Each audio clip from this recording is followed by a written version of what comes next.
there, and welcome to the Animag Podcast.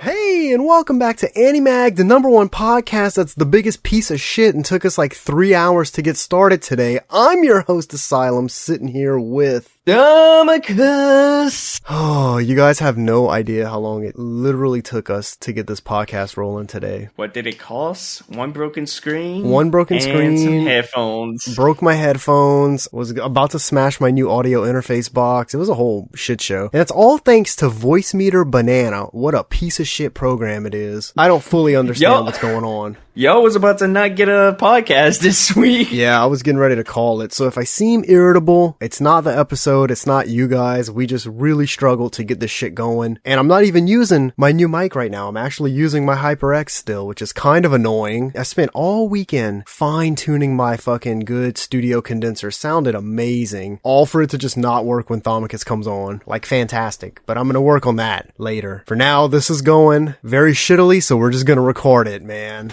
Holy shit, man, we are rolling. This season is flying. We are. But I kind of feel like, Zay, man, although we're on episode 6, we haven't gotten a whole lot of story. It's probably towards the end. I get it, man, but that's gonna piss me off so much. I wanted season 2 to be full of story, not just character reintroductory and then some story. Yeah. Whatever. We get what we get, I guess. Yep. Until season 3. Oh, dude, season 3, I'm in, boys. And it's just gonna be the same bullshit again. Probably. So, like, something with this episode that I realized is I need to stop trying to assume what the next episodes are gonna be, because I believe that I think a little too vividly for what the creators are putting out. You know what I'm saying? Like, this episode's called Booze and Girlfriend. So I can safely say after watching it that it was definitely not what my brain had envisioned it might have been. Yeah, I also envisioned what you said to, like, oh, okay, it's Kazuya and Chizuru going drink some booze. I mean, they did, but I thought, like, you know, they were either gonna fuck or she was at least gonna give him a handy. You know what I'm saying? We got none of that. None of it. It was still a meh episode for me. It wasn't amazing, but there were some things in it that I liked. Yes, 10 out of 10. Okay, it's not a 10 out of 10. No, at a certain point, it was 10 out of 10. Also, something that I want to throw in is for this week's article on the website, when you're going to go to look at it, you know how we usually put the pictures and then we have like pretty much the podcast script typed out on the site. This week's episode has GIFs. I got my hands on a GIF maker and there's 2 GIFs. I'll mention where they are while we're podcasting, but there's 2 GIFs that are going to be in the post. So I'm excited for that. Okay. I'm also right now, I'm getting back into the zone. I'm getting really excited because we were actually podcasting. I thought I was about to have to punch my other screen, break my other screen, pop like 10 melatonins, go jerk off and go to sleep. I was getting ready to be really annoyed. So let's do it, man. This episode opens up and we see Kazuya being a fucking creep, looking under the separator between him and Chizuru's balconies. And he's looking to see if she got his gift yet. Then he hears her ass come outside, so he's like, oh, good morning. And she replies, she's like, hey, what's up? And then he kind of starts freaking out about the gift that he gave her. You know, he's like, man, that was such a boomer gift to give, meaning like an old person would give somebody pickle plums.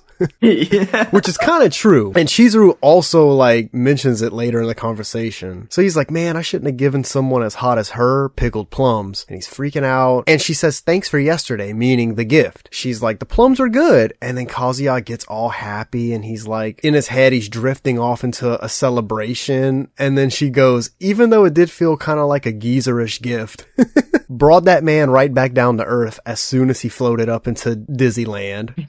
She was just here to crush his feelings. She also tells him that placing the gift directly on her balcony was crossing boundaries, but then she's like, I'll let it slide because it's a gift from a neighbor. So to me, it's like, why even mention it? If you're gonna like, in the long run, say, it was fine, you can put it on my balcony, I'll forgive you. What's the point of even telling him that he's crossing boundaries? Exactly. That part kind of made me like turn my nose up to Chizuru a little bit, which doesn't doesn't happen often, but there are times when it happens. Maybe she wanted him to give it to her in person. Oh, like knock on her door and be like, hey, Chizuru, got you a gift. That's the only way I could think of that. Instead of him being a bitch and put it on her balcony. Okay, maybe she's not complaining. Rather, she's trying to give him a hint. Like, hey, next time, just knock on my door and face to face. Oh, I like that. Ooh, we're going back to orange. Damn, bro. I like that. And then Kazuya, being the fucking idiot that he is, he starts mentioning Ruka again, and Chizuru stops him. She's like, stop right there. And she's like, first of all, it's too early for this. And then second off, she's like, and whatever, I believe you. Meaning that she believes that there's nothing going on between Kazuya and Ruka. Then she tells him to give it a rest. So I assume that she's saying this to him so he'll finally just shut the fuck up about it. Yes, I agree. I feel like she's getting really tired of hearing about it because he does bring it up every time he sees her. So I think she's just trying to get him to shut his fucking lips. Exactly. And then again, another thing that he does, which is fucking weird, is right here, he tells her that he's thinking about renting her again. He needs to cut that shit out. Yes. If you're gonna do it, just do it. You don't have to tell her. It's her job. If you rent her, she has to go on the date with you. Just fucking do it. Stop telling her because it's creepy. As he's saying how he wanted to rent her to formally celebrate her birthday on like a Wednesday, she mentions that she can't on that particular Wednesday because she got offered to go to this drinking thing, like a little gathering with her college friends. And she's like, and you can't do any other day because of work, blah, blah, blah. So he's like, fuck. And she goes, well, maybe some other time. Then boom, intro roll. Kind of, this episode was kind of heavy before the intro roll. The intro's starting to get to me now. And the outro. The outro has, well, not the whole thing, but just that first part of it. That part's really been getting to me, man. So after intro, I want to, before I even talk about this dude's friends, I want to point out that Kazuya's friends are super weird. Yes, the first fucking sentence is something dick. The first sentence out of his friend's mouth, right after the intro, is something about, he's talking to Kazuya basically about jerking his dick. And he's like, if your dick feels good, then it's your dick, baby. Oh my god. Like, excuse me? The fuck does that mean, first of all? Exactly. I have no idea. And basically that one particular friend keeps that same energy throughout this entire episode. He's that weird for the whole thing. Even Kazuya mentions that he should rethink his friendship with him. Like, yes, dude. But if he would have seen what he did talking with Chizuru at the beach, he could probably...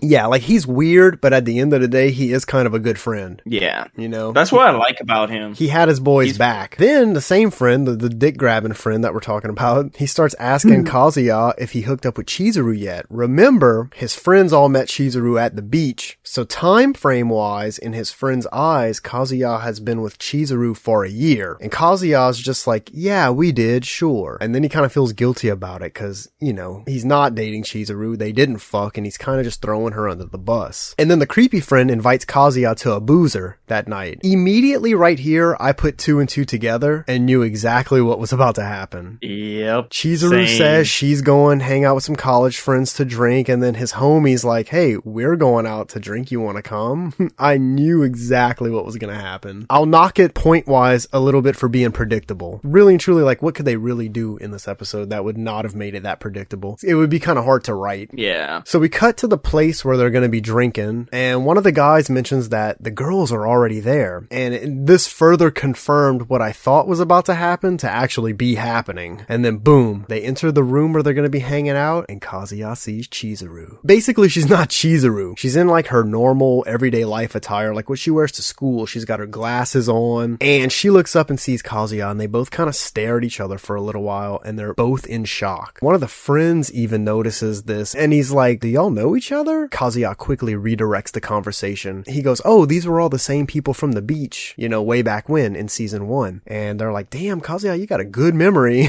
Turns out, one of Kazuya's friends had started talking to one of the girls from the beach after that day, and that's how those guys got the invite to the boozer, just so you could kind of put it together and try to see how those two groups of friends got together. So pretty much by association, Kazuya got his invite that way. At least we know somebody's at least making a move on a girl. Well, yeah, somebody from the group's actually talking to someone and actually probably hooking up. But we learned that Chizuru just turned 20 the past week when it was her birthday, so she can legally drink. And I guess this was like her first time drinking, although later in the episode, I do kind of wind up questioning if it was her first time drinking. We'll get into that a little later. But as far as right here in the episode, we're supposed to believe this is her first time drinking. And they're all clapping and saying congrats to her, like, yay, congrats on adulthood. I love how Kazuya is just kind of looking at her like with a mad face on, but he's still clapping. And this is where you're going to see the first gif that I made out of that. You'll understand when you see it. Like, this dude did not look happy for her at all. He's just like mugging her and just clapping. A pretty funny gif, but not as good as the second one, I will say. Oh, God. So the party's going, everyone kind of turns their attention to Chizuru, and they kind of start haggling her about being so quiet, because she's really not saying much throughout this entire little gathering. And her friends are like, yeah, she's a stick in the mud, like, good God, y'all. She's right there. Damn. And one of her gal pals says how there isn't even a sign of any, like, relationships blossoming for Chizuru. Then the camera cuts to Kazuya, and in his head, he's like, yeah, she has 100 of those. Meaning all of her, like, rental boyfriend dates. Then her friend right here, I should have turned this into a gif, honestly. Then her friend starts jiggling her titties, saying how, oh, it's such a shame because she's so stacked. Like, what the fuck? I love all the guys' fucking reaction. All of the guys' reactions had me absolutely dying. They're all shocked. Kazuya literally spits his drink out. Chizuru jumps back and she's like, oh, you're drunk. Chill out. One of the guys, like, they're all doing shit to make it seem like they didn't see the titty jiggle. You know, one guy's ordering his food from the menu like, oh, these french fries look good. One guy's stretching in the corner like, ugh. Someone else is looking at his phone. He's like, hey, this new episode of the manga that I'm reading came out. Kazuya's just chugging his beer. I have to say that part was pretty funny. And oh my God. One of the girls actually winds up calling Chizuru by her name, Chizuru right here. You know, before that, they were calling her Ichinose. So that kind of puts Kazuya on edge because he's afraid that his friends will piece it together. Because as it sits right now, his friends don't know that this is the Chizuru that he's quote unquote dating, which these guys are fucking idiots. It'd be super easy to figure that out in real life. And they kind of slightly start to piece it together real slowly. One of the friends is like, wait, didn't you say Chizuru's birthday was last week also? And Kazuya and Chizuru look at each other and they're kind of panicking. And they're like, yeah, strange coincidence. And one of Chizuru's girl pals takes her glasses off. And this sends Kazuya even further into a panic because now him and Chizuru are both sure that the friends will put it together. But thankfully, and Kazuya says this, he's like, thankfully they're drunk and they're idiots. So they wind up not. They're just like, oh, she's so hot without glasses. Damn. Like, thank God for having some dumb friends, because they almost got right there. Had my heart beating a little fast. I was like, oh God, they're gonna know. Honestly, would that be such a bad thing to write in? His friends figure it out? That's just a little drama that we get. Like, give us some kind of story. And honestly, like, what we're about to get into right here for the episode is where the episode takes off. Like, all that we talked about from up until this point was good, but it gets really good right here. And I have to commend our boy Kazuya for what he did. Very noble. Salute. Very noble move of you, sir. So they all start playing this game called the bamboo shoot drinking game. Like I said, I gotta give Kazuya a massive thumbs up for what he's gonna do because Chizuru loses the first round. The stipulation is you lose a round, you gotta chug an entire drink. So instantly, Kazuya notices that at this rate, she'll never be able to keep up drinking like this. And he knows that his friends are trolling her. They want her to get sloppy drunk, you know, because he knows his friends. And obviously if Chizuru's a first time drinker, you don't need to be chugging 33 drinks the very first time you ever go out drinking. So to avoid having her get too drunk and then get sick, he proceeds to start losing every round. Chizuru, she realizes what Kazuya's doing while it's happening. She knows he's throwing each round so he would get drunk instead of her. And after the booze fest, everyone is either heading home or Kazuya's friends are going to a strip club and they're like, where are you going, Kazuya? And he's like, bro, home. At this point, this motherfucker is plastered. So he's trying to walk and he can barely stand. He mentions how it's all starting to hit him at this point. Like all the booze that he just drank is all starting to, come into effect. And right here, I relate it so hard to this scene because I've been in this exact same situation so many times before that this particular scene made me feel sick. You just go out drinking and you don't think you're that drunk. You're like, yeah, I'm fine. And then as soon as you get alone and it's quiet and you just realize how bad everything is spinning, it's ass. He remembers in his drunken stew that this has technically happened once before where he got super drunk and mommy had to walk him home. This was in season 1. Remember the first time they all went drinking? Chizuru was present. Oh mommy. So he's just kind of thinking about how, he's already had a drunken situation where he was around Chizuru and mommy had to save the day. Salute and I think, to mommy. Salute to mommy. I think they were also at the same place drinking in season 1. I want to say this was the same exact place. I didn't catch that. I'm pretty sure it was, man. Yeah, I think maybe. Not that it's like a huge, obviously every town has like a particular bar that people may like. I think that that's the place for them. I don't think it's a major detail to point out, but I did catch that. So obviously at this point he's super drunk and he's thinking about how much trouble he always causes Chizuru. He says this to himself. He's like, she must be so mad. Then he falls over. Okay, this dude's slumped on the sidewalk, probably gonna sleep there if nobody helps him, and we see an arm grab his. It's Chizuru. And as everyone kind of like split off to go their separate ways, she noticed Kazuya trying to head home and realized that this motherfucker was not walking straight. So she followed him knowing that no one would be around anymore to see her help him, okay? And she walks him home, which is sweet, aside from the fact that she dropped him on his fucking face down the stairs at the apartment. Oh my god. And that's the second GIF you guys are gonna see. It's so good, bro. That explains Kazuya trying to get into some girls' DMs. Dude, he hit his face on every single step, okay? This dude comes back up the steps and he is his whole face is just bloody and he's like, I'm fine.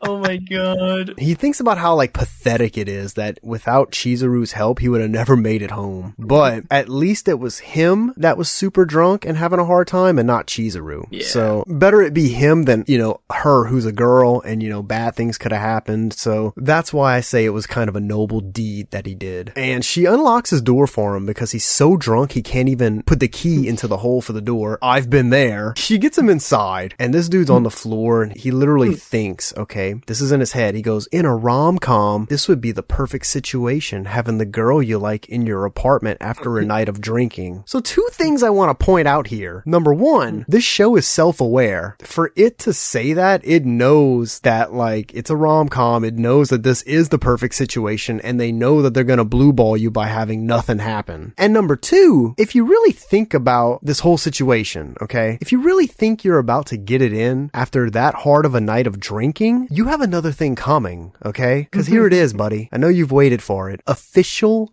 Animag advice. Yes. Just go to sleep when you're that drunk, because you're either going to look dumb or you're going to wind up embarrassing yourself. Yep. As a guy, number 3. Wait, your what? Pull-out game is going to be shit. Pull-out game's going to be shit. 9 times out of 10, if you're a guy and you're that drunk, your dick's not even going to work. And that's why you hit up today's sponsor, Blue Chew. And also, if that doesn't work, be sure to hit that link for Alti. Alti, baby. If you can't get your hard on in your pants, you can get your hard on your computer by gaming all night, baby. Or if you want to do both, go ahead.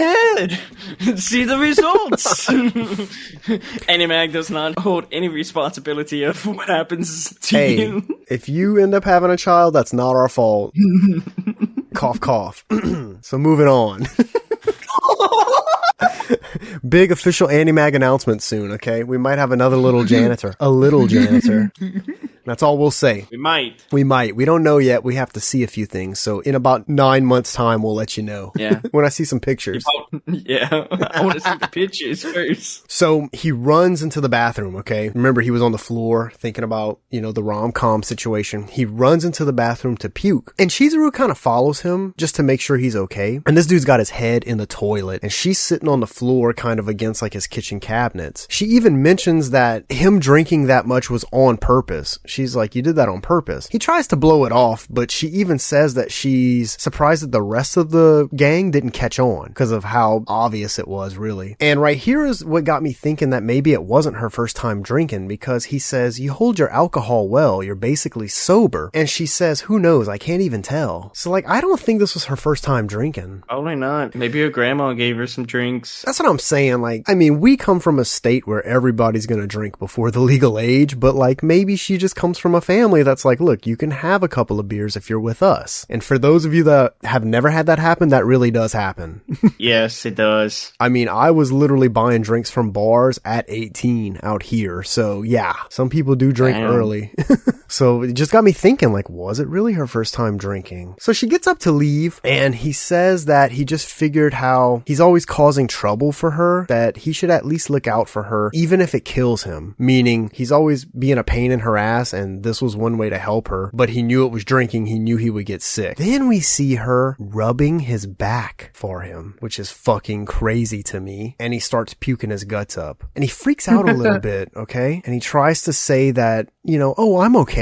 And she goes, don't bluff your way out of this. And then we see him head in the toilet so drunk that he's literally crying tears. I've been there. This episode was almost too relatable for me. Holy shit. When you have your head in the toilet and there's actual tears coming out of your eyes while you're puking, you're fucking drunk, my friend. And then he finally pukes. And she's still rubbing his back while he's puking, which is also kind of crazy. Fun fact about Old It's Asylum, I absolutely hate that shit. If I'm throwing up from puking, I don't want anyone rubbing my fucking back. Not even Chizuru? Dude, not even. Like, she can get fucked at that point. What? Yeah, I have to be left alone. If I'm that drunk and I'm puking from it, I have to be left alone. That's a fun fact about me. Cause like, damn. Here's a personal quick story. One time I got really drunk with my best friend and his wife, and it got to the point where I needed to puke. So I go on their porch and I'm just fucking puking my guts up, and she comes out with a cold towel and she's trying to be nice. She's like, you okay? She's like, where do you want me to put the towel? And I'm like,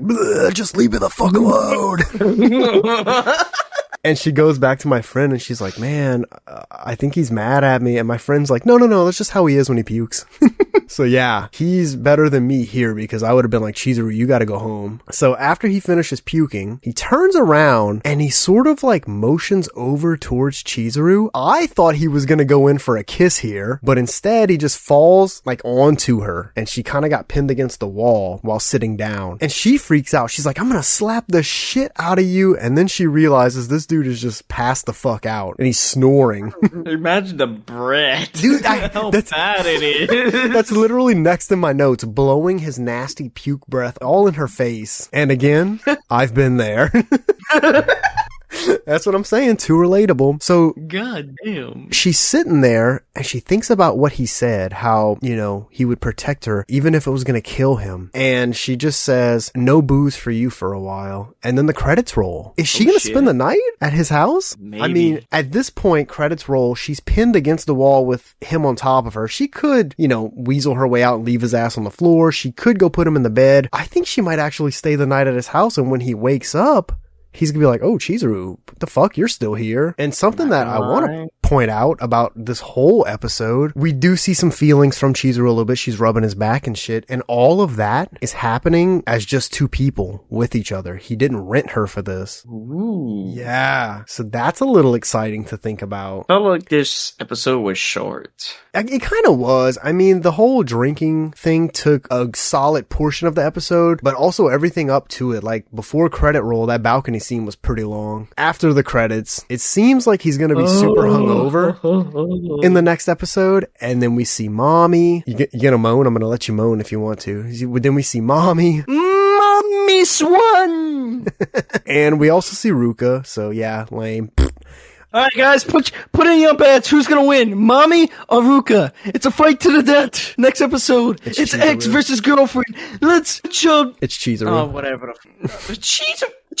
Psh. But like, Ruka looks really jealous that Kazuya was talking to Mommy, and the episode is called Ex and Girlfriend, so maybe there will be a fight. Will there be a throwdown? Will somebody pull their hair? I hope. And that's it, boys and girls. That's episode 6. That is all. I mean, talking about it did make me like it a little more, but still not a top-tiered episode for me. It's not, but I feel like it was Very kind of like an episode that would that's make you laugh. It had its funny moments, you know, and all the relatability about being drunk, but we also got a really, really small amount of CD between Chizuru and Kazuya's relationship. What you talking about? We got a bunch of CD. I don't think it was that much. Relating to Kazuya. Everybody knows Oldest Asylum now. But like, if you really think about it, for how much she's always like dogging this man and talking shit on him, she rubbed his back while he was puking. Not everybody's gonna do that. I think she's really starting to warm up to this man. So I'm gonna give this episode a 7.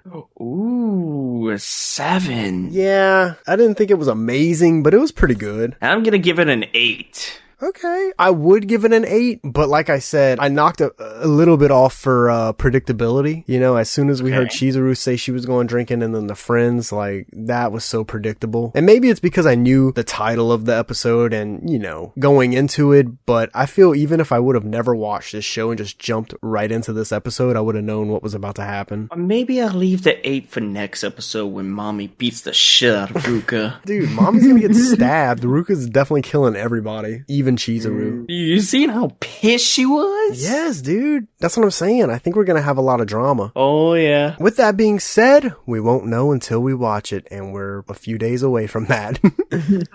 So we hope you guys enjoyed this episode, because this episode almost didn't happen. But look, we pull through. Animag always comes through. Oh yeah. One more thing to say. I know it's past, but just want to sing you a song. A song? With what, your ocarina, man? You been practicing? No. Oh. Happy birthday to you. Yeah. Happy birthday to you. Happy birthday, it's Asylum. Happy birthday to you. Thank you, man. There you go. You guys, my Even birthday was on the 5th. Yes. And think about it. I was working on my birthday, man. I was watching the episode. I was writing notes out. I got a lot of cool shit, actually. Spencer got me this really big Funko Pop. Like, you know how they have the regular sized ones? This one's the big giant one, and it's a zombie Iron Man. Ooh. Yeah, from some series called the What If series on Disney. So I'm gonna have to watch that. But yeah, thank you, man. And guys, you're welcome. That is gonna be it. Be sure to say happy birthday to It's Asylum. Let us know in the comments down below, because the comments have been going off lately. We're running like super thin on time, so I don't know how much we can read, but they had some funny ones, man. If you want to hurry up and get a couple funny ones and let everybody know. Oh yeah. I've seen the first one. I've seen some simps in my day, but dude, must be the captain of Simpville. Bitch, I am the king of simps. He does. They don't call me the king. Somebody said this show gives me cavities. Oh yes, there is. Somebody the said most hated / love 50/50 main character ever. This is the one for me. Okay, it says I guarantee. Okay, remember when they were at the trash bin throwing their trash away? Oh, yeah. This one says, I guarantee he went back later on and rummaged through Chizuru's trash bags. You know he did. You know he did. The one underneath it, that's not the Power Rangers, that's the power of the F-150s. The rip-off Power Rangers, man. Oh, so yeah, man. Say a happy birthday in the comments. Say how you feel about this show. Let us know who you love the most in this show. Like, we already know it's going to be Chizuru, but we do read. Oh yeah, I'm always. Don't be shy. Don't be shy. As soon as I press publish for the post, I'm just sitting there all day with the page open and refreshing it to see some of the comments coming in. I'll wait at least maybe till because you post it in the morning. I'll wait until the night of. Yeah, sometimes it does take a while for some of the comments to start flowing. And of course, right before we podcast, I always open it up just to make sure that people comment it. Hey man, but I can safely say, looking at the numbers, that this this podcast season is gonna get over 100,000 collective views between each episode. Indeed. Episode 1 might touch 100K on its own, but if you just take all of them together and total it, I believe we're gonna be, without a doubt, over 100,000, maybe 150,000, and that is freaking crazy. I think the first and last episode for the discussion for Rent a Girlfriend's gonna hit. Oh yeah. First one's up there right now. I think it's got like 40,000. God damn. Yeah. So, I mean, we're watching, guys. Just know it's not for nothing. We're not just putting this podcast out and then going to sleep. And that's going to do it for this week's episode, boys and girls. We hope you enjoyed. And remember, until the next time, take it easy and so long, everybody. Sayonara, Animag. Thank you for listening. Be sure to visit our website at www.animag.org. See you next time.